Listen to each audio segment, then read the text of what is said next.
الحمد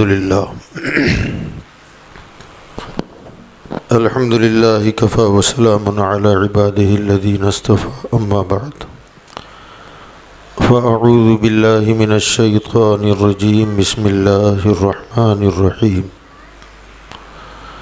ولا تقولوا لمن يقتل في سبيل الله أموات بل أحياء ولكن لا تشعرون صدق الله مولانا العلي العظيم وبلغنا رسوله النبي الأمين المتين الكريم ونحن على ذلك لمن الشاهدين والشاكرين والحمد لله رب العالمين. محبان گرامی قدر، حضرت علامہ مولانا آفتاب عالم صاحب قبلہ مدظ اللہ العالی اور حضرت نیر جون پوری صاحب قبلہ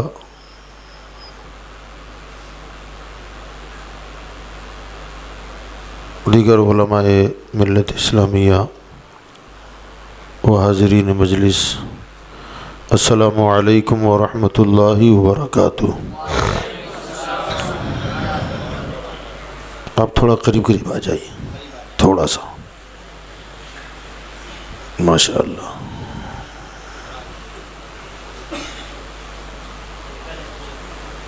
ان اللہ وملائکتہ یصلون علی النبی یا ایہا الذین آمنوا صلوا علیہ وسلموا تسلیما. اللہم صل علی سیدنا و نبینا و مولانا محمد وعلی آلہ و اصحابہ وبارک وسلم صلاۃ و سلاما علیک یا سیدی یا رسول اللہ صلی اللہ تعالی علیہ وسلم. حضرات گرامی، قرآن مجید فرقان حمید کی بہت مشہور آیت کریمہ تلاوت کر کے ہم نے اپنے آپ کو مشرف کیا ہے.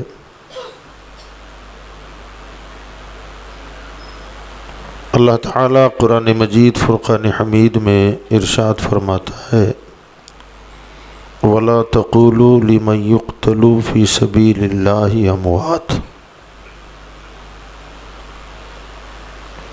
وہ لوگ جو اللہ کے راستے میں قتل کیے جائیں انہیں مردہ نہ کہو.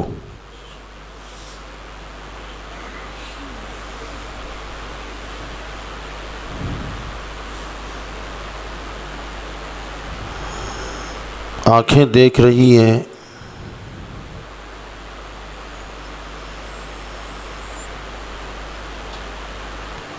کہ ایک بندے کا سر کٹ گیا، روح نکل گئی، کفنایا گیا، قبر میں دفنایا گیا. ان کے لیے اللہ فرما رہا ہے مردہ مت کہنا.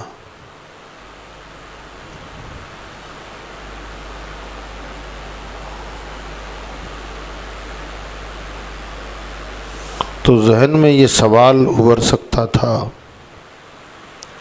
کہ کہنا منع ہے نا، زبان سے بولنے پر پابندی لگی ہے، مگر چونکہ قبر بنی ہے، گاڑ دیا گیا، دفن کر دیا گیا،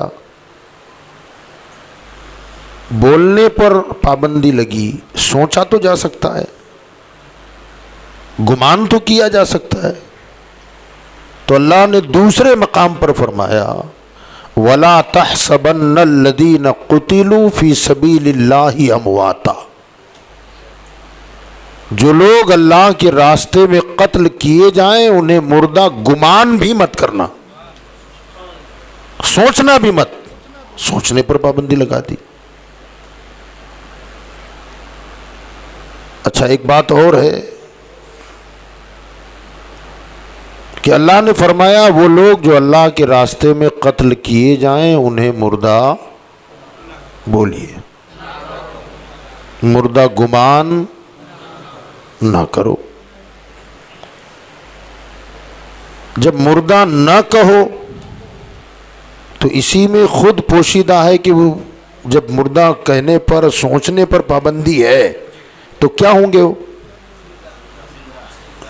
یہی نکلے گا نتیجہ. جب نتیجہ نکل چکا کہ مردہ کہو مت سوچو مت، نتیجہ نکلا کیوں نہ سوچے کیوں نہ بولے، تو نتیجہ یہ ہوگا کہ زندہ ہے. مگر اس کے باوجود جب نتیجہ نکل ہی رہا ہے تو اللہ نے آگے یہ کیوں فرمایا بل احیا؟ مردہ کیوں مت کہو، فرمایا بل احیا، اس لیے مردہ نہ کہو کہ زندہ ہے. تو ہمارے ذہن میں یہ سوال ابھرتا ہے کہ باری تعالیٰ جب تو نے کہہ دیا کہ مردہ کہو مت سوچو مت، اسی میں خود زندگی پوشیدہ ہے، پھر الگ سے بل احیا، مردہ نہیں بلکہ وہ زندہ ہے، یہ کہنے کی ضرورت کیوں پیش آئی؟ بات سمجھ رہے ہیں آپ؟ تو اس کی وجہ یہ ہے کہ اسلام اخلاقیات کا مذہب ہے، تہذیب اور تمدن سکھاتا ہے، آداب بتاتا ہے، حسن اخلاق کی تعلیم دیتا ہے. اب مثلاً کوئی بندہ ایک آنکھ کسی کی چھوٹی ہو اور ایک آنکھ برابر ہو تو کیا کہیں گے ہم اسے؟ جی ہاں جو بھی ہے، بھینگا ہے، کانا ہے، کہیں گے نا بھائی، یہی بولیں گے. کسی کو اونچا سننے کی بیماری ہے، کیا کہیں گے؟ کیا ہے وہ؟ جی بہرا ہے. کسی کا ایک پیر کمزور ہے، لنگڑا ہے، یہی ہوگا. لیکن کیا اسلام کسی کانے کو کانا کہنے کی اجازت دیتا ہے؟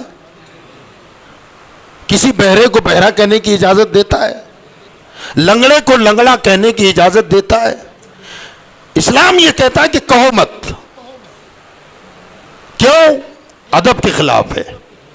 تو انسانی ذہن میں یہ سوال آ سکتا تھا کہ جیسے ہمیں ہمارا دین، ہمارا مذہب کسی عیب دار کو اس عیب سے مخاطب کرنے کو منع کرتا ہے کہ یہ ادب کے خلاف ہے، ایسے ہی وہ لوگ جنہوں نے اعلی کلمت الحق کے لیے اپنی جان دے دی وہ مر تو گئے مگر کام بڑا کیا ہے.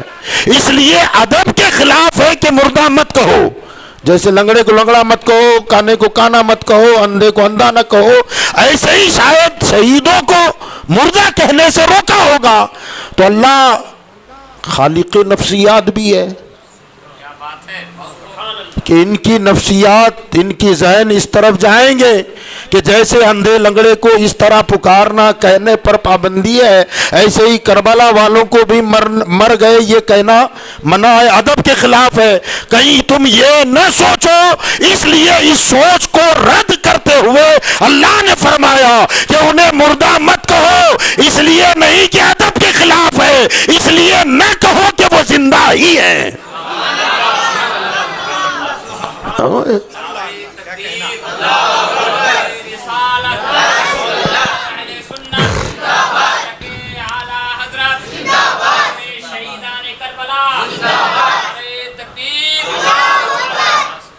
انہیں مردہ اس لیے نہ کہو کہ وہ،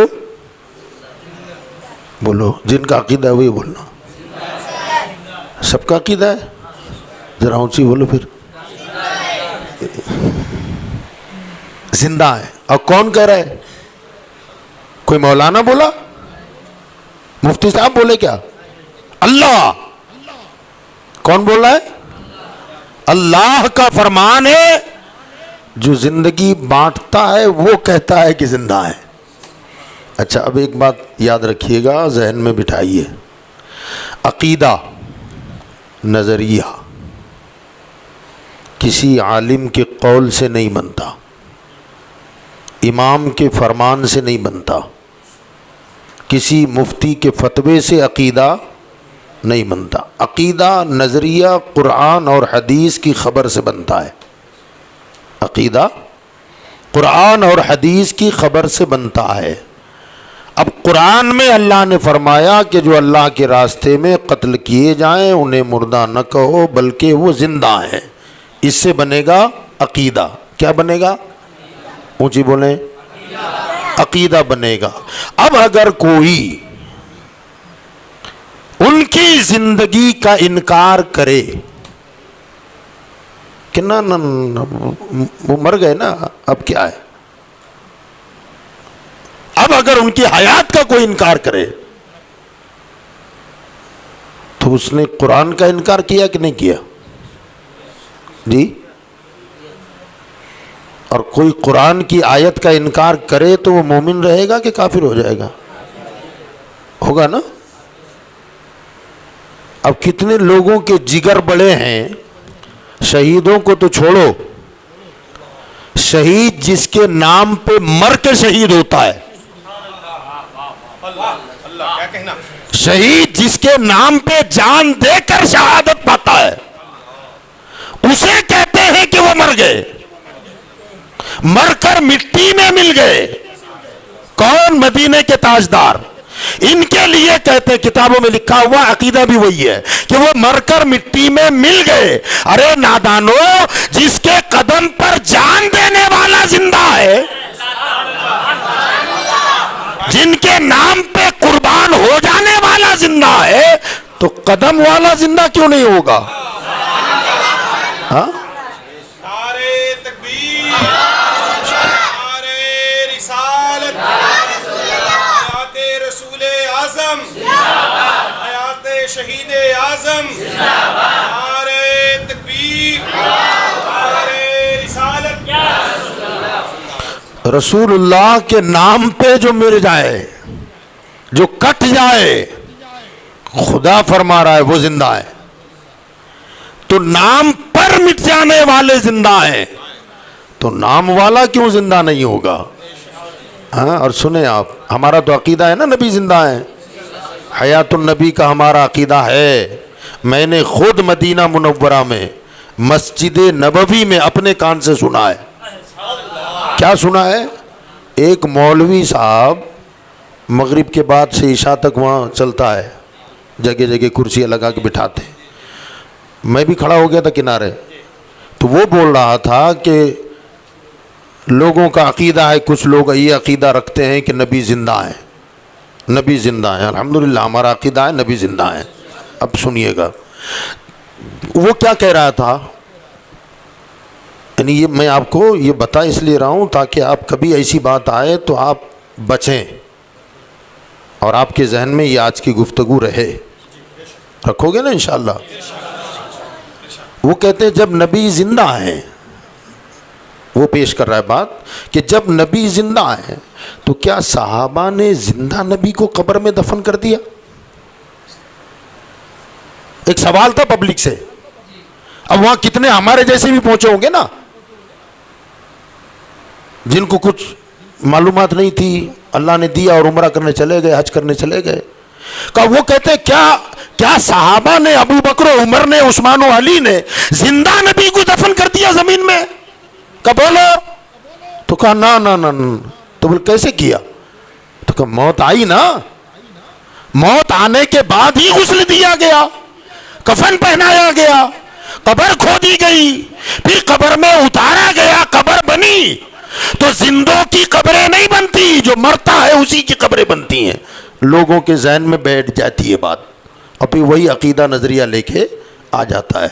اب اللہ تو یہاں شہیدوں کے لیے قرآن میں فرما رہا ہے کہ وہ زندہ ہیں. تو جن کے لیے وہ شہید ہوا ان کی زندگی کا کہنا کیا ہے یار؟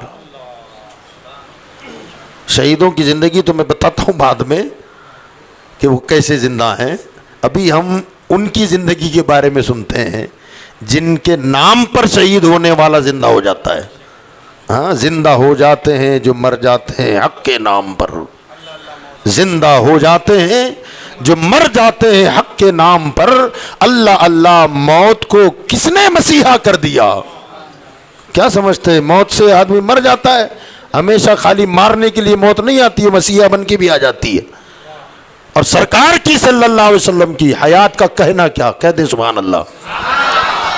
حضور رحمت عالم صلی اللہ علیہ وسلم کا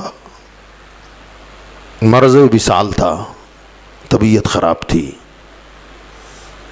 دروازے پر کوئی آنے والا آیا، دستک دی، سیدہ فاطمہ نے پردے کے ساتھ دروازہ کھولا، کہا کون ہے؟ دیکھا تو باہر کوئی دیہاتی آدمی تھا۔ سیدہ فاطمہ نے فرمایا کیا بات ہے؟ کہا سرکار سے ملنا چاہتا ہوں۔ سیدہ نے فرمایا کہ نہ، طبیعت خراب ہے، ابھی نہیں مل سکتے، جائیے، آقا کی طبیعت برابر نہیں ہے۔ دروازہ بند کر دیا۔ کچھ دیر کے بعد پھر دستک ہوئی، پھر سیدہ آئی تو وہی پورا پہلے والا آدمی تھا۔ کہ آپ کو کہہ دیا نا میں نے، بار بار کیوں آ رہے ہیں؟ سرکار کی طبیعت برابر نہیں ہے، جاؤ واپس۔ وہ چلا گیا۔ تیسری مرتبہ پھر دستک ہوئی۔ سیدہ فاطمہ اب کی مرتبہ تھوڑا جلال میں تھی، ابا کی طبیعت خراب ہے۔ سرکار نے بستر سے فرمایا فاطمہ کون ہے؟ آنے دے۔ کہا رسول اللہ کوئی دیہاتی ہے، بار بار آ رہا ہے۔ سیدہ فاطمہ سے میرے آقا نے فرمایا فاطمہ آنے دے، وہ کوئی دیہاتی نہیں، اللہ کا فرشتہ ہے۔ اب وہ فرشتہ آیا اور آ کر کے کہا یا رسول اللہ صلی اللہ تعالی علیہ وسلم میں موت کا فرشتہ ہوں۔ آقا نے فرمایا میں جانتا ہوں۔ یہاں سے عظمت رسول بھی سمجھ میں آتی ہے، اور نہ صرف یہ کہ عظمت رسول، فاطمہ کا مقام بھی سمجھ میں آتا ہے۔ فرشتے کو 2 مرتبہ دھکا دے کے باہر جل نکل۔ ارے ہے کسی کی بیٹی میں دم جو فرشتہ دروازے پہ کھڑا ہے اور اسے کہے جا بعد میں آنا؟ یہ فاطمہ ہے، محمد کا جگر کا ٹکڑا ہے۔ آقا نے فرمایا آنے دے، آ گئے۔ کہا آقا میں موت کا فرشتہ ہوں۔ فرمایا جانتا ہوں میں، کیا ہے؟ تو کہا رب نے بھیجا ہے، سلام پیش کیا آپ کو، اور اللہ فرماتا ہے کہ اگر آپ چاہیں، کیونکہ آپ سے پہلے بھی نہیں اور آپ کے بعد قیامت تک بھی نہ کسی سے اجازت لی ہے نہ لوں گا۔ دنیا میں آپ تنہا ہیں جن کے لیے رب نے فرمایا اجازت لو، اگر آپ ہاں کہیں تو اپنا کام کروں۔ آقا نے فرمایا اگر نہ کہوں تو؟ کہ آقا نہ کہیں تو واپس جا رہا ہوں۔ سرکار نے فرمایا جو میرے رب کا حکم ہے وہ کرو، میں رفیق اعلیٰ کو پسند کرتا ہوں۔ فرشتے نے روح قبض کر لی، ادھر تفصیل میں نہیں جانا ہے، جو بات مجھے بتانی ہے۔ روح قبض کر کے فرشتے روح مصطفیٰ کو لے کر رب کی بارگاہ میں گئے۔ کہ باری تعالیٰ تیرے محبوب کی روح مقدس لے کے آئے ہیں، کہاں رکھے؟ یہ صوفیوں کا قول آپ کو سنا رہا ہوں، کہاں رکھے؟ رب نے فرمایا جو جگہ میرے نبی کے جسم سے بہتر ہو وہاں رکھ دو۔ اب فرشتے روح پاک مصطفیٰ لے کے گھوم رہے ہیں۔ کہا جنت میں رکھیں؟ کہا جنت تو غلاموں کے رکنے کی جگہ ہے، جنت میں تو غلام رہیں گے۔ روح مصطفیٰ کا عرش پہ رکھے؟ کہ عرش تو نبی کا تلوہ چومنے کی دعائیں مانگتا رہا۔ جو تلوہ چومنے کی تمنا کرے وہ جسم مصطفیٰ سے بہتر نہیں ہو سکتا۔ وہ ہر مقامات بلند کو دیکھ دیکھ کر واپس آئے اور آ کر کے کہا مولا تیرے نبی کا جسم تو نے بے مثال بنایا ہے، جیسا جسم ہے اس سے بہتر کوئی جگہ ہی نہیں ہے۔ تو رب نے فرمایا پھر جہاں سے لائے تھے وہیں رکھ دو۔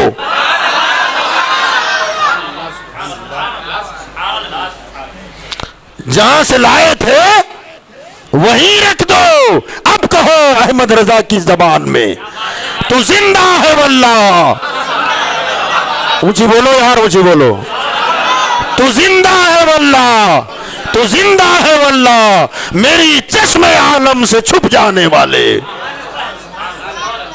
تو یہ حضور کی آیات ہے۔ بہرحال اللہ تعالیٰ تو ان کے قدموں پر جان دینے والوں کے لیے فرماتا ہے بل احیا، مردہ کہو مت۔ مولا کیوں نہ کہے؟ ادب کے خلاف ہے؟ فرمانا ادباً نہیں روک رہا ہوں، روک اس لیے رہا ہوں کہ وہ زندہ ہی ہیں۔ گمان بھی مت کرنا، سوچنا بھی مت۔ اب اگر کوئی بولے تو قرآن کی آیت کا منکر، سوچے تو قرآن کی آیت کا منکر، دونوں صورتوں میں قرآن کا جو انکار کرے وہ کون ہو گیا نا کافر، سیدھا کافر ہو جائے گا۔ اب سوال یہ ہے کہ ان شہداء کے جسموں سے روح نکلی کہ نہیں نکلی؟ نکلی تو دفن ہوئے. تو جب روح نکل گئی، دفن کر دیا گیا، پھر وہ زندہ کیسے ہیں؟ تو کیا روح نکلنے کے بعد بھی آدمی زندہ رہ سکتا ہے؟ تو اللہ نے تو فرما دیا وَلَٰكِن لَا تَشْعُرُونَ. کیا بات ہے، بہت خوب. وہ زندہ ہیں مگر اب ہمارے عقل کے گھوڑے دوڑ رہے ہیں. ہاتھ کٹ گیا، پیر کٹ گیا، گردن کٹ گئی، سب کچھ ختم ہو گیا، دفن کر دیا گیا، وہ زندہ کیسے ہوں گے؟ روح نکل گئی، روح نکلی. اللہ فرماتا زندہ ہے. مولا کیسے زندہ ہے؟ کہا تجھے شعور نہیں ہے. تیری سوچ کتنی ہے یار، مرغی کے دماغ لے کے گھوم رہا ہے. چھوٹا سا بھیجا ہے اور شہیدوں کی زندگی سمجھنے چلا ہے. ہاں، تیرے پاس شعور نہیں ہے کہ وہ زندہ کیسے ہیں. اب کیسے زندہ ہے تو اس کو پہلے سمجھ لیں. آپ یاد رکھیے گا، روح کا بدن سے نکل جانا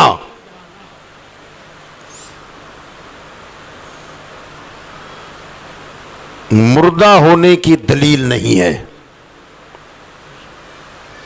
کیونکہ اگر یہ دلیل ہوتی تو بل احیا قرآن نہ کہتا، کیونکہ نکلی تو ہے. دنیا نے دیکھا حسین کی روح نکلی، مگر پھر بھی قرآن کہتا ہے بل احیا. اس کا مطلب یہ ہوا کہ روح نکلنے سے موت، مر جانا، زندگی ختم ہو جانا، یہ اس کی دلیل نہیں ہے. کیوں؟ کیونکہ زندگی، روح ہماری زندگی کی خالق نہیں ہے. یہ تھوڑی باریک بات ہے مگر سمجھ لیں گے تو مزہ آ جائے گا آپ کو. ہماری روح ہماری زندگی کی خالق اللہ ہے. خالق کیا ہے؟ کون ہے؟ روح کیا ہے؟ روح زندگی کا سبب ہے. کیا بات ہے، روح میں سمجھا لوں گا انشاءاللہ، اور سمجھ لیں گے، آپ سمجھدار لوگ ہیں. روح زندگی کی خالق نہیں ہے، زندگی کا خالق اللہ ہے. تو روح کیا ہے؟ کہ روح زندگی کا سبب ہے. اللہ مسبب ہے، روح سبب ہے اور زندگی مسبب ہے.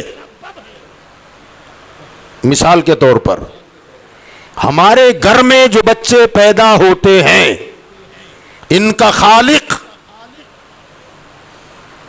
بولو یار، اللہ ہے. وہ مسبب، ماں اور باپ نہ، سبب. جو بچہ پیدا ہوا وہ مسبب.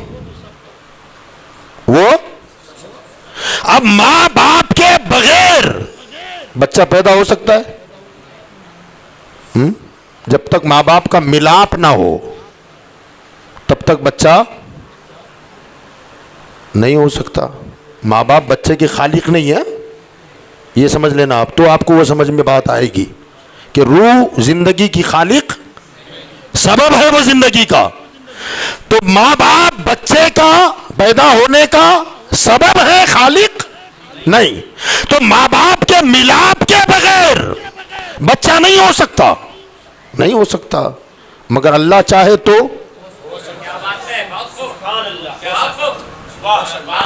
خالی عورت دعا مانگتی رہے مجھے بیٹا دے، شادی نہیں کروں گی، بیٹا دے، مل جائے گا؟ نہیں ملے گا.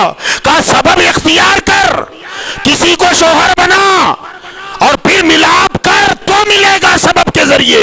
مگر میں خالق ہوں. بغیر مرد کے جناب عیسیٰ کو خالی مریم سے پیدا کر دیا. کر دیا کہ نہیں کر دیا؟ باپ سبب تھا، اللہ نے چاہا تو بغیر مرد کے خالی عورت سے جناب عیسیٰ کو پیدا کر دیا. اب اگر عورت یہ سمجھے کہ نہ میرے بغیر تو نہیں نہ ہو سکتا، تو اللہ نے فرمایا کہ خالی مرد سے بھی کر سکتا ہوں. حضرت حوا کو پیدا کیا تو عورت نہیں تھی، آدم سے حوا کو بنایا. فرمایا مرد یہ نہ سمجھے کہ میرے بغیر نہیں ہو سکتا، عورت یہ نہ سمجھے کہ میرے بغیر نہیں ہو سکتا. میں خدا ہوں، رب ہوں، مالک اور خالق ہوں. میں عورت اور مرد دونوں کے بغیر آدم کو پیدا کر دیا ہے. تو خالق ہے وہ، اللہ خالق ہے. فرمایا جب تک عورت مرد کا سبب نہ ہو تب تک مسبب نہیں وجود میں آتا. فرمایا یہ سبب ہے، اور میں چاہوں تو مرد کے بغیر عیسیٰ کو پیدا کر دوں، اور چاہوں تو عیسیٰ کے عورت کے بغیر خالی مرد سے جناب حوا کو پیدا کروں، اور میں چاہوں تو عورت و مرد کے بغیر آدم کو پیدا کر دوں. تو فرمایا بغیر سبب کے یہ کر سکتا ہوں. تو روح تیری زندگی کا سبب ہے، روح زندگی کا سبب ہے. تو جب میں بغیر ماں باپ کا، اور اللہ کی شان تو دیکھو، جب تک مرد و عورت کا ملاپ نہیں ہوتا اولاد، اور ہزاروں جوڑے آپ کو مل جائیں گے. شادی ہو گئی 10 سال ہو گئے، اولاد ہی نہیں ہے جی. اگر مرد و عورت کے ملاپ ہی سے بچے ہوتے، وہی خالق ہوتے، تو دنیا میں کوئی جوڑا بے اولاد نہ ہوتا. اللہ نے کئی جوڑوں کو بے اولاد رکھا تاکہ اللہ کی قدرت کو مانے لوگ. تم سمجھتے ہو کہ تمہارے ملاپ سے بچے پیدا ہوتے ہیں؟ فرمانا مر جاؤ گے، بڈھے ہو جاؤ گے. میں نہ چاہوں تو کچھ نہیں ہوگا. عورت سمجھے کہ میرے بغیر نہیں ہوتا، اللہ فرماتا میری قدرت کو مان. ارے تو تیرے بغیر کیا، میں نے کر کے دکھا دیا ہے. مرد سمجھے کہ میرے بغیر نہیں ہوتا، تو جناب عیسیٰ کو پیدا کر کے دکھا دیا ہے. اور مرد و عورت دونوں مل کے یہ ڈینگے مارے کہ ہمارے بغیر کچھ نہیں ہوتا، تو اللہ فرماتا میں نے تو مٹی سے آدم کو بنا دیا ہے. تمہاری حیثیت کیا ہے؟ یہ اللہ کی شان ہے.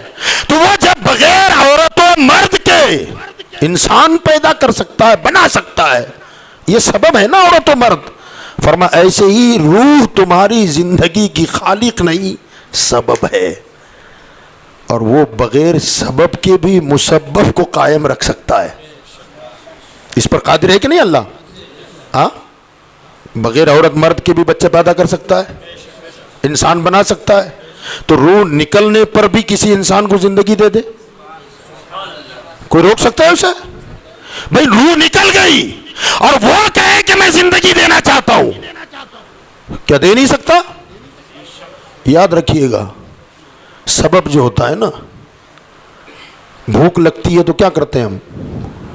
اونچی بولو. جو کھانا کھاتے ہیں وہی بولنا. آپ کے علاقے میں کھانا کھاتے ہو کہ نہیں جی؟ نہیں کھاتے ہو تو میں بھی اپنا مکان یہاں بنا لوں.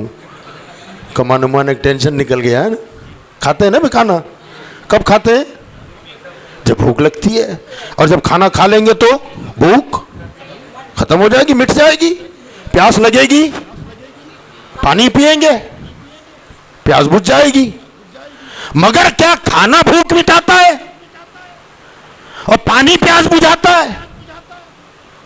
نہ، یہ سبب ہے. کھانا پانی بھوک پیاس مٹانے کا. اور کوئی زہر پی لے تو کیا ہوتا ہے؟ مر جائیں گے. تو زہر موت دیتا ہے؟ نہ، یہ سبب ہے. اللہ چاہے تو کھانے سے موت دے دے، زہر سے زندگی دے دے. اگر وہ چاہے نا. آگ کا کام جلانا ہے، برابر. اگر وہی جلاتی تو ابراہیم کو کیوں نہ جلایا؟ ہاں، پتہ چلا پانی بہاتا ہے، چھری کاٹتی ہے. اگر چھری کا کام کاٹنا ہی ہے تو اسماعیل کو کیوں نہیں کاٹا؟ آگ جلانا جلاتی ہے تو ابراہیم کو کیوں نہ جلایا؟ پتہ چلا کسی کا کچھ نہیں ہے، سارا حکم اس کا ہے، وہ جو چاہے سو کرے. ہاں، وہ چاہے تو میاں پانی سے آگ لگا دے اور وہ چاہے تو آگ میں گلے گلزار کھلا دے، اس کی مرضی ہے وہ جو۔ اچھا ایک بات آ گئی ہے تو سن لیں آپ،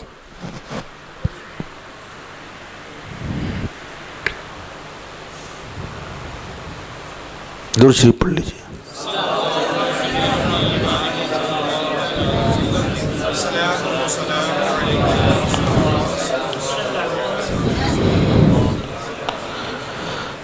قرآن کی ایک آیت ہے، آیت ذہن میں نہیں آ رہی ہے، 30ویں پارے میں ہے، اگر ذہن میں آ جائے تو ذرا اس کا ترجمہ ہے، قیامت کے دن سمندر بھڑکا دیے جائیں گے، سمندر بھڑکا دیے جائیں، آگ لگے گی سمندروں میں۔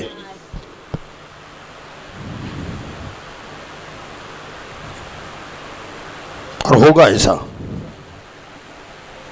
30ویں پارے میں ہے،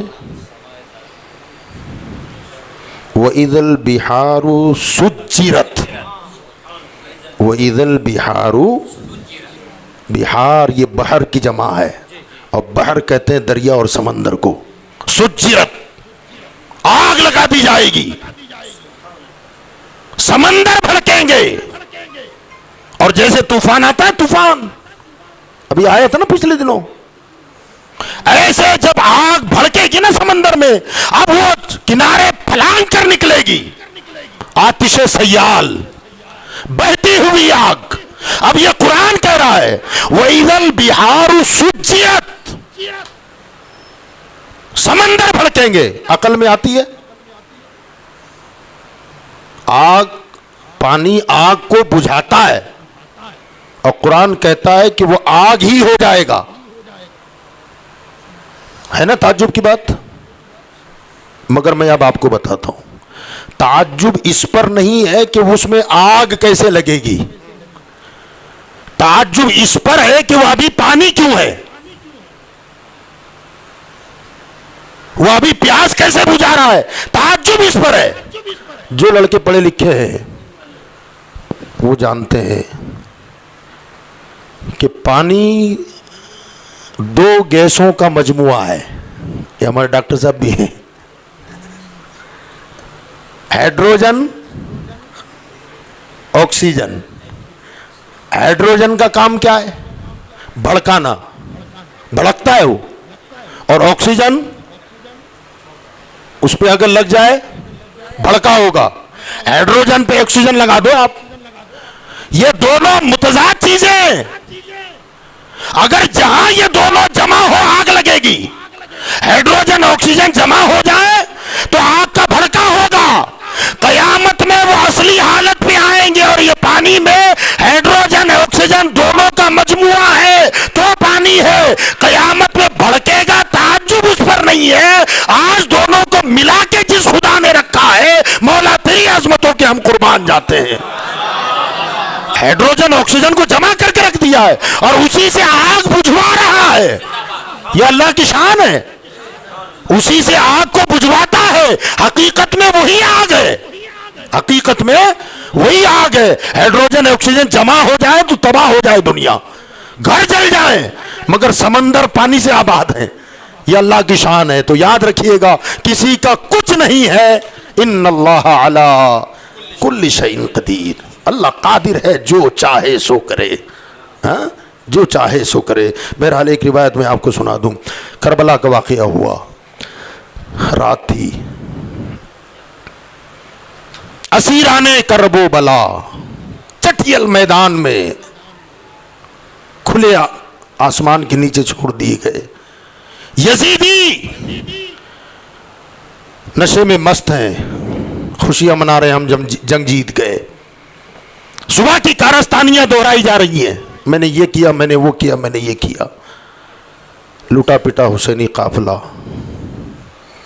عورتوں، بچوں، بیماروں بھی، بیمار زین العابدین کے ساتھ چٹیل میدان میں گھپ اندھیرے میں۔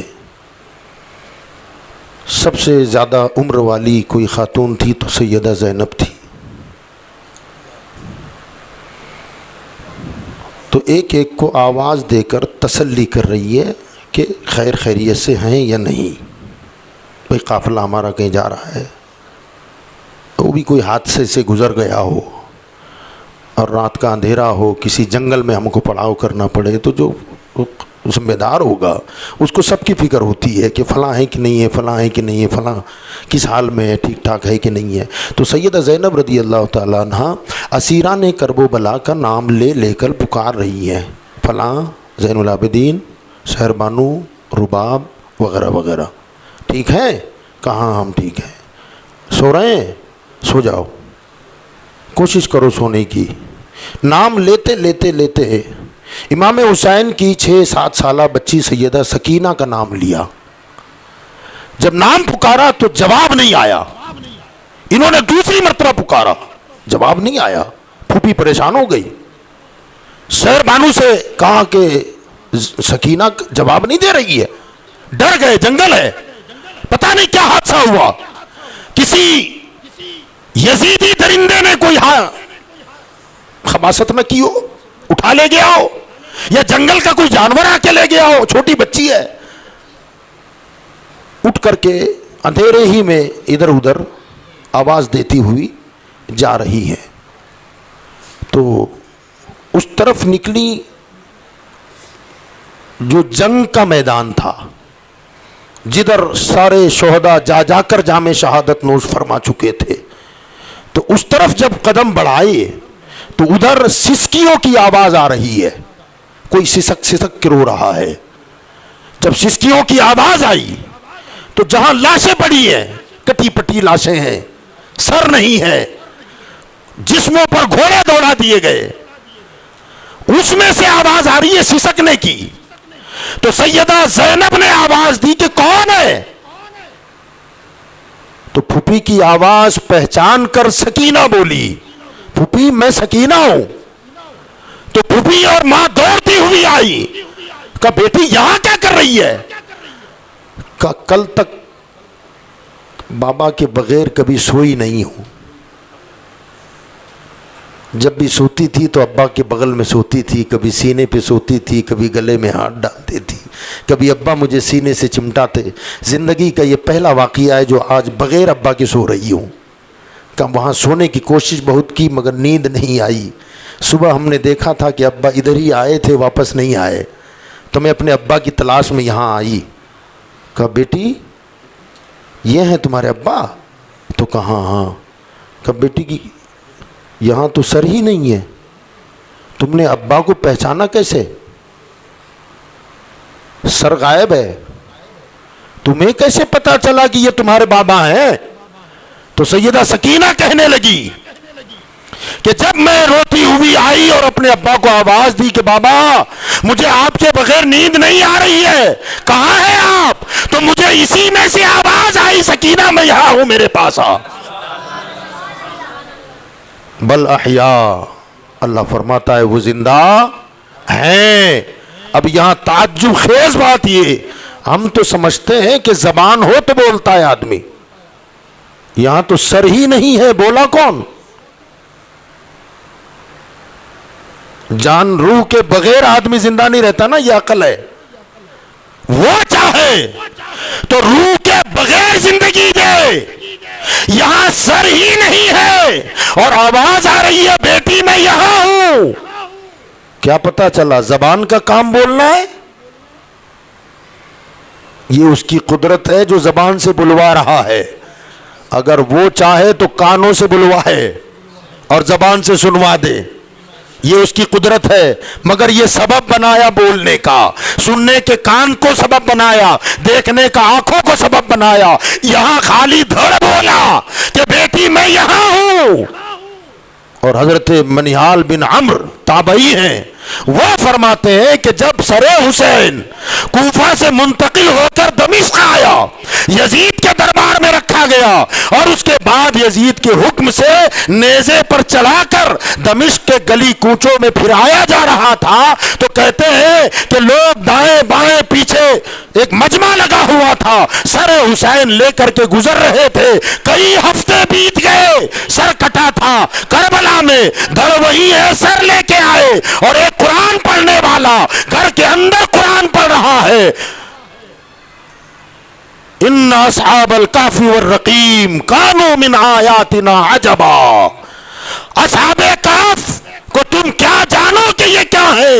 یہ غار والے اللہ کی نشانیوں میں سے بڑی عجیب نشانی ہے۔ تو فرماتے سر حسین سے آواز آئی کہ اصحاب کہف کا واقعہ یقیناً عجیب نشانی ہے، اور حسین کو قتل کر کے اس کے سر کو نیزے پہ گھمانا یہ اس سے زیادہ عجیب تر بات ہے۔ سر حسین سے آواز آئی، وہاں دھڑ سے آواز آئی، اور یہاں سر سے آواز آئی۔ اللہ فرماتا ہے مردہ نہ کہو، وہ زندہ ہیں۔ یہ قرآن کا فیصلہ ہو گیا کہ وہ اونچی بولیں، وہ زندہ ہیں۔ اب یہ کہاں شہید ہوئے؟ کربلا میں۔ کسی اور میدان میں بھی شہید ہوں گے تو، مگر شرط ہے اعلی کلمت الحق، اللہ رسول کی محبت میں، دین کے لیے۔ کربلا شرط نہیں ہے، شرط کربلا نہیں ہے، شرط ہے اعلی کلمت الحق۔ کوئی ہندوستان میں جان دے دے، کوئی کسی اور جگہ پر جان دے دے، مگر اللہ رسول کی رضا کے لیے دے۔ اللہ فرماتا ہے میں زندگی بانٹنے والا اعلان کر رہا ہوں کہ وہ زندہ ہے۔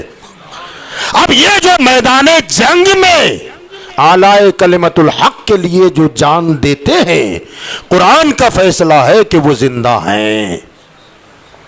اب ایک مرتبہ جنگ سے واپسی پر ہمارے آقا صلی اللہ علیہ وسلم نے صحابہ سے فرمایا رجعنا من جہاد الاصغر الى جہاد الاکبر، فرمایا کہ ابھی جو جنگ میدان جنگ سے ہم آئے نا، فرماتے کہ ہم لوٹے چھوٹے جہاد سے بڑے جہاد کی طرف،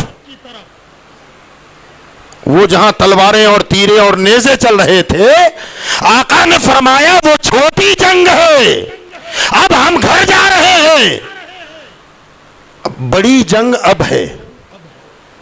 تو آقا بڑی جنگ کون سی ہے؟ تو کہا اب جو تمہاری زندگی میں ہے نا یہ بڑی جنگ۔ کیا مطلب؟ یہ نفس کی جنگ، شیطان سے جنگ، برائیوں سے جنگ، برے خیالات سے جنگ، بری سوچ سے جنگ، بدعمالیوں سے جنگ، بد کرداریوں سے جنگ۔ اسے بڑا جہاد کہا آقا نے۔ اور جہاں گردنیں کٹ رہی ہیں کہا وہ چھوٹا تھا۔ کیوں؟ اس لیے کہ وہاں دشمن نظر آتا تھا، یہاں نفس نظر نہیں آتا، شیطان نظر نہیں آتا۔ وہاں دشمن پر وار کرو تو کٹ جائے گا، مر جائے گا، اس دشمن کو گولی مارو تو بھی نہیں مرتا ہے، تلوار سے بھی نہیں مرتا ہے۔ تو وہ جو جنگ تھی وہاں 2-4-5 گھنٹہ جنگ ہوگی، ہارو یا جیتو فائنل ہو گیا، مگر یہ جنگ کا معاملہ ایسا ہے کہ 2-5 گھنٹے میں ختم نہیں ہوتی، بلکہ مسلسل لڑنا پڑتا ہے۔ فجر میں بھی لڑنا پڑے گا، ظہر میں بھی لڑنا پڑے گا، عصر میں بھی لڑنا پڑے گا، مغرب و عشاء میں لڑنا پڑے گا، نیند کا غلبہ ہوگا۔ رات کو 2 بجے سویا تھا، فجر کی اذان ہوئی، نہ یار نیند آ رہی ہے، بعد میں دیکھا جائے گا۔ یہ جنگ ہے، آپ نے رضائی چھوڑ دی اور کہا نہ مجھے مسجد جانا ہے، گویا یہ جنگ کر رہے ہیں۔ ظہر میں کاروبار کھلا ہوا ہے، اذان ہو گئی، ایک طبیعت چاہ رہی ہے جاؤ نماز کو، مگر نفس کہہ رہا ہے نہ یار گرائیگی کا ٹائم ہے، اب کہاں جائے گا، چھوڑ۔ مگر آپ نے دکان چھوڑ دی، مسجد میں آ گئے، جنگ لڑ رہے ہیں، اب کاروبار ہو رہا ہے۔ کوئی بندہ آ گیا، سیدھا سادہ آدمی ہے، نوٹوں کی سمجھ نہیں ہے، مال کے بھاؤ کا پتہ نہیں ہے، اس نے اندازے سے کہہ دیا یہ مال دے دے۔ آپ نے دیکھا 1000 روپے کا سامان ہے، 2000 بھی دے کے چلا جائے گا۔ آپ نے کہا 2000 کا ہے، اس نے اٹھا لیا لے کے چلا گیا۔ یقیناً یہ نفس کی جنگ ہے، آپ جنگ لڑ رہے تھے، یہ دیکھا بیوقوف بنایا جا سکتا ہے، بن جائے گا، مگر آپ نے کہا نہ یار ایمانداری کوئی چیز ہے، میرے نبی نے دھوکے سے منع کیا ہے۔ آپ نے 1000 کا منافع چھوڑ دیا، جتنا بنتا تھا اتنا لیا۔ یہ آپ جنگ کر رہے ہیں، کہا یہ کب تک جنگ چلے گی؟ پوری زندگی جنگ چلتی رہے گی، یہ بڑا جہاد ہے، موت تک شیطان کا مقابلہ ہے، نفس کا مقابلہ ہے۔ فرمایا کہ جو چھوٹے جہاد میں شہید ہو جائے جب وہ زندہ ہے تو بڑا جہاد لڑتے لڑتے حضور کی محبت میں جو موت کا مزہ چکھ لے پھر وہ زندہ کیوں نہیں ہوں گے؟ وہ زندہ کیوں نہیں ہوں گے؟ تو آپ اپنی بات کو سمجھنے کی کوشش کریں کہ کربلا میں چھوٹے جہاد میں جو شہید ہوئے وہ زندہ ہے، اور آج جس کا جشن منایا جا رہا ہے تاجدار اہل سنت سرکار مفتی اعظم وہ ہے جو بڑے جہاد میں شہید ہوئے ہیں۔ جب کربلا والے زندہ ہے تو بریلی والا بھی زندہ ہے، کیونکہ وہ چھوٹا جہاد تھا اور یہ جہاد نفس کی کیسی کیسی جنگیں انہوں نے کی ہیں، اس پر بحث کا ٹائم نہیں ہے۔ مختصر اتنا بتاؤ، موتو قبل ان تموتو، کیا بات ہے؟ کیا فرمایا؟ مر جاؤ، کب پڑھو؟ کہا موت سے پہلے مر جاؤ۔ موت سے پہلے کیسے مرے گا آدمی؟ حدیث میں سرکار نے فرمایا موتو قبل ان تموتو، موت سے پہلے مر جاؤ۔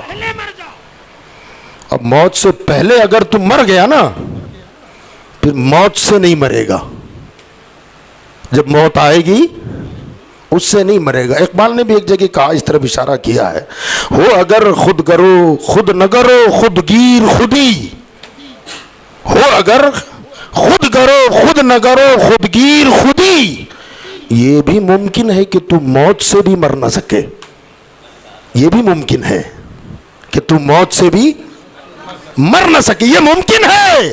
کہ یہ ممکن کب ہوگا؟ موت سے پہلے مر جا۔ تو موت سے پہلے کیسے مرے گا آدمی؟ تو قرآن میں اللہ کیا فرماتا ہے؟ کل نفس ذائقۃ کس کو موت کا مزہ چکھنا ہے؟ ہر نفس کو، ترجمہ کرتے ہیں ہر جان کو، مگر قرآن کے جملے کیا ہیں؟ ہر نفس کو موت کا مزہ چکھنا ہے، اور بندہ ولی بنتا ہی اس وقت ہے جب نفس کو مار دیتا ہے، جب نفس اس کا مرتا ہے تب ولایت ملتی ہے۔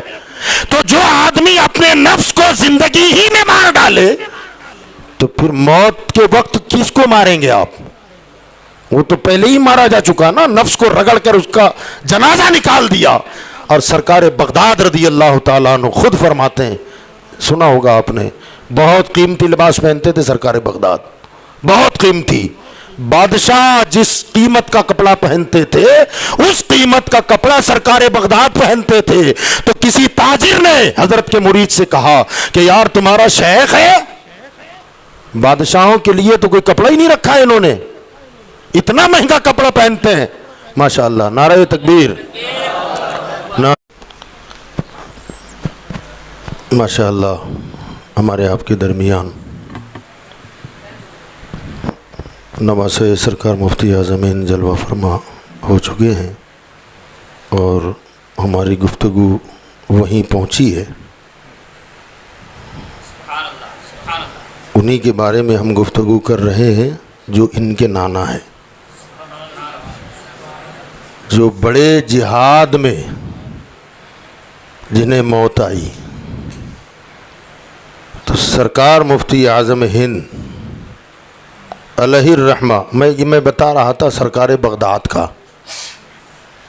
بڑا قیمتی لباس پہنتے تھے۔ اعتراض کرنے والے نے اعتراض کیا، پتہ چلا تو حضرت نے فرمایا کہ ہمارے پیغمبر صلی اللہ علیہ وسلم کا فرمان تم نے نہیں پڑھا؟ آقا فرماتے ہیں کہ اپنے میتوں کو اچھے کفن دیا کرو، قیمتی کفن پہنایا کرو، کہ وہ دوسری میتوں میں فخر کرتا ہے۔ فرمایا جو ایک مرتبہ مر جائے اسے اچھا کفن دینا ہے، تو عبد القادر ایک مرتبہ نہیں، کم از کم 1000 مرتبہ مر چکا ہے۔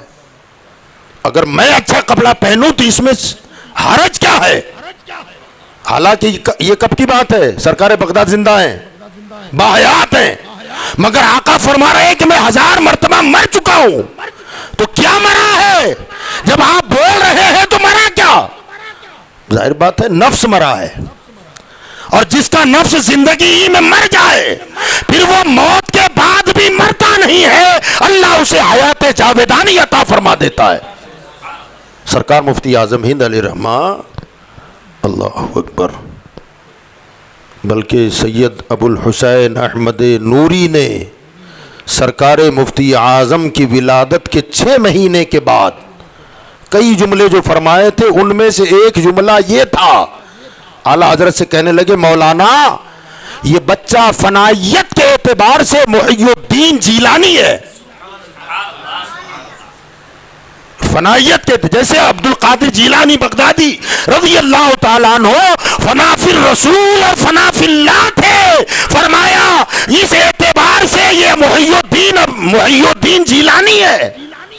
6 مہینے کے بچے کو فنا کے اعتبار سے فرما رہے ہیں کہ وہ محی الدین جیلانی ہے، اسی لیے حضرت کے نام میں یہ بھی شامل ہے۔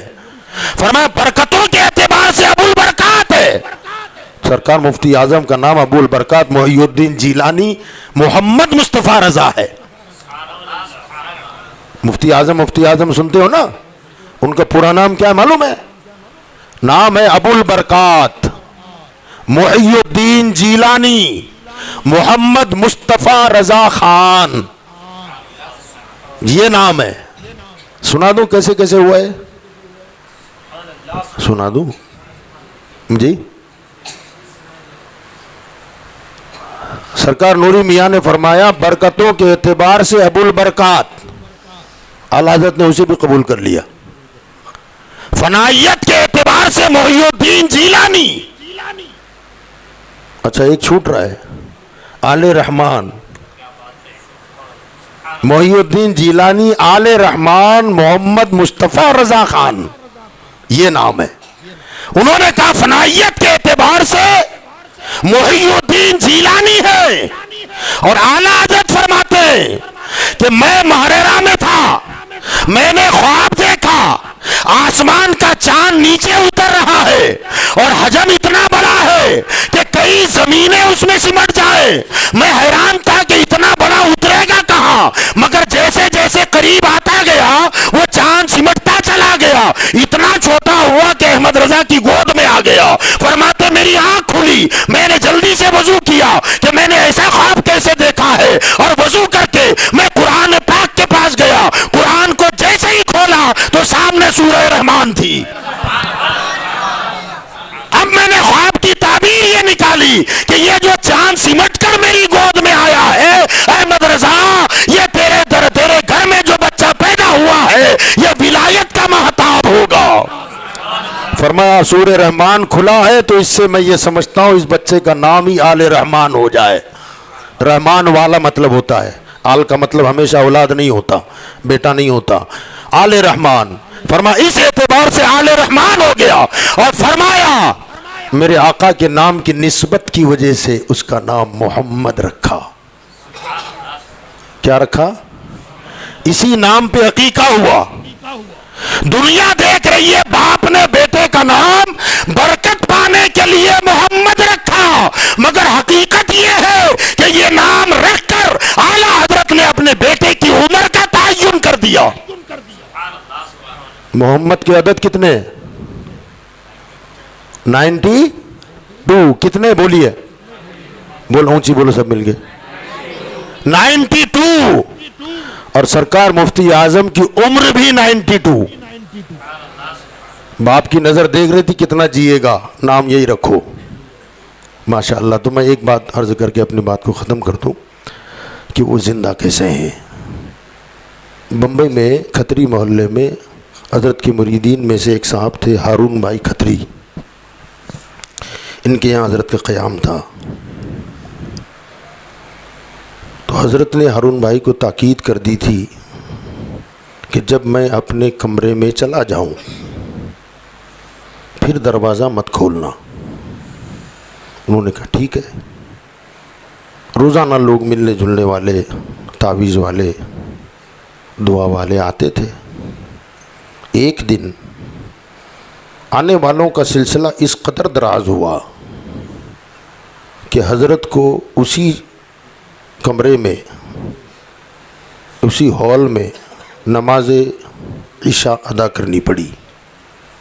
عشاء کے بعد بھی دیر تک سلسلہ چلا، کھانے کا وقت نہ ملا، آدھی رات ہو گئی۔ حضرت نے فرمایا کہ اچھا ٹھیک ہے، آپ لوگ آپ جائیے، آپ بھی آرام کیجئے، ہمیں بھی آرام کرنے دیجئے۔ لوگ دھیرے دھیرے اٹھ کے چلے۔ اب جیسے ہی کمرہ خالی ہوا تو سرکار مفتی اعظم ہال سے اٹھے اور اپنا جو ان کا خاص کمرہ تھا مخصوص، اس میں چلے گئے اور دروازہ بند کر دیا۔ اب ہارون بھائی کو بار بار ایک خیال پریشان کر رہا ہے کہ میرے مرشد گرامی قدر نے کھانا نہیں کھایا، لوگوں نے اب تک پریشان کیا، کھانا تناول نہیں فرمایا، اب کھانا لے جاؤں تو کمرہ بند ہو گیا۔ حضرت نے یہ کہا تھا کہ جب اندر چلا جاؤں دروازہ بند کر دوں، اب کسی کو آنے مت دینا، اگر نہ جاؤں تو حضرت بھوکے ہیں، اور جاؤں تو حضرت کے حکم کی خلاف ورزی، اب کروں تو کیا کروں؟ مگر ہوا یہ کہ محبت غالب آ گئی کہ میرے گھر میں میرا پیر بھوکا رہ جائے، بھوکا سو یہ مجھے گوارا سوئے، یہ گوارا نہیں ہے۔ وہ ایک کم سے کم کھانا نہ کھائے، دودھ کا پیالہ گرم کر کے، اتنا دودھ ہی نوش فرما لیں تو بہتر ہے۔ اب وہ دودھ کا پیالہ گرم کر کے دروازے کو دھکا دیا، دروازہ کھلا، اندر داخل ہوئے تو کیا دیکھتا ہے کہ سرکار مفتی اعظم کا سر الگ ہے، دھڑ الگ ہے، ہاتھ الگ ہے، پیر الگ ہے، ٹکڑے ٹکڑے ہوئے جسم کے۔ اب ایک ہی لمحے میں ذہن میں خیال آیا کہ میرے مرشد کو میرے گھر میں کسی نے قتل کر دیا ہے، برداشت نہ کر سکا، ہاتھ کا پیالہ چھوٹا، بے ہوش ہو کے زمین پر گر پڑا۔ جب گرا زمین پر بے ہوش، کچھ دیر کے بعد جب ہوش آیا تو کیا دیکھتا ہے کہ اس کا سر مفتی اعظم کی گود میں ہے، اور سارے گھر والے بھی آئے۔ حضرت نے کچھ پڑھ کے دم کی، آنکھ کھلی تھی، اب وہ ہکا بکا رہ گیا۔ پہلے کا جو منظر تھا اور آپ کا منظر تھا کافی ڈیفرنٹ، فرق پڑ گیا۔ حضرت نے مسکرا کر فرمایا حکم کی خلاف ورزی نہیں کرنی چاہیے ہارون، کہ تم جو دودھ لائے تھے وہ تو قالین پی گیا، اب میرے لیے کوئی دوسرے دودھ کا انتظام کر دیں۔ تو وہ اٹھ کر کے سیدھے چلا گیا بیچارہ کچن میں، اور دودھ ادھر گرم کرنے میں لگا ہے، مگر ہاتھ ذہن پہ ہتھوڑے پڑ گئے کہ یہ معاملہ کیا ہے۔ اب جب وہ دودھ گرم کر کے لے کے آئے، حضرت نے اسے پیا اور پی کے گھر والوں سے فرمایا آپ لوگ جاؤ، ہارون بالکل خیریت سے ہے، ابھی تک تو اسی کی طبیعت کی فکر تھی، سب کو کہا جاؤ ہارون برابر ہے۔ اب وہ سارے چلے گئے، تب حضرت نے فرمایا کہ بیٹا سلطان الاذکار ایک ذکر ہوتا ہے، اور اس کی ضرب وہ ہوتی ہے کہ اگر سلطان الاذکار کی ضرب کسی پہاڑ پہ لگا دی جائے تو پہاڑ بھی ریزہ ریزہ ہو کے بکھر جائے۔ ہم اس ذکر کو کرتے ہیں اور اسی ذکر کی ضرب سے ہم بھی بکھر جاتے ہیں، مگر اللہ کا کرم ہمیں سمیٹ لیا کرتا ہے۔ جو اس ذکر تھا وہ ذکر کی ضرب تھی جو تو نے مجھے بکھرا ہوا پایا، اور یہ اس کا کرم ہے جو اب میں سلامت ہوں۔ اب جس کی گردن بھی الگ ہو، دھڑ الگ ہو، ہاتھ پیر الگ ہو، اسے زندہ کہو گے کہ مردہ کہو گے؟ مر گیا نا، مگر آنکھوں سے دیکھا ہے، سب کچھ کٹا پٹا پڑا ہے، مگر کچھ ہی دیر کے بعد دیکھا تو وہی گود میں لے کے سنبھال رہے ہیں۔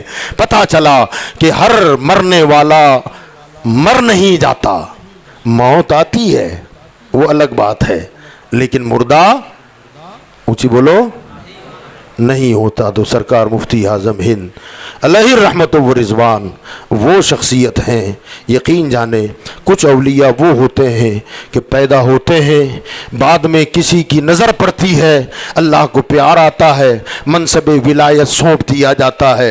کبھی ایسا ہوتا ہے کہ بندہ خود کسب کرتا ہے، عبادت ریاضت خلوص کے ساتھ کرتا ہے، اللہ کو پیار آتا ہے، ولایت سونپ دی جاتی ہے، مگر بندہ پہلے پیدا ہوتا ہے تب ولی بنتا ہے۔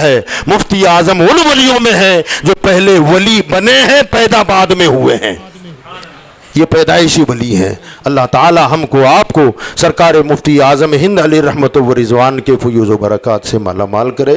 وآخر دعوانا ان الحمدللہ رب العالمین۔